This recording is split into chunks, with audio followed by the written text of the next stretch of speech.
আসসালামু আলাইকুম। দেশ এবং দেশের বাইরে যে যেখান থেকে আমার ভিডিওটা দেখতেছেন, আশা করি সবাই ভালো আছেন। তো বন্ধুরা, শরীয়তপুর থেকে গাইবান্ধা চলে আসলাম পাতা খেলার জন্য, তন্ত্রমন্ত্রের খেলা।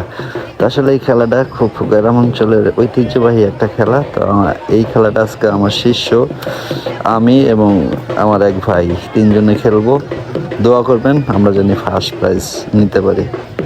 তো আজকে আমরা 8 গ্রুপ তান্ত্রিকে খেলবো। বিভিন্ন জায়গার থেকে তান্ত্রিক আসছে, বড় বড় গণিত তান্ত্রিক এই জায়গায় খেলায় অংশগ্রহণ করতেছে। তো এত বড় বড় তান্ত্রিকের মাঝে আমরা ফার্স্ট প্রাইজ নিতে পারবো কিনা জানি না। যদি আপনাদের দোয়া থাকে, ইনশাল্লাহ ফার্স্ট প্রাইজ নিব। আজকের এই তন্ত্রমন্ত্র পাতা খেলায় কে ফার্স্ট প্রাইজ পায় পরবর্তী ভিডিওতে দেব। ভিডিওটা দেখেন, আশা করি আপনাদের ভালো লাগবে।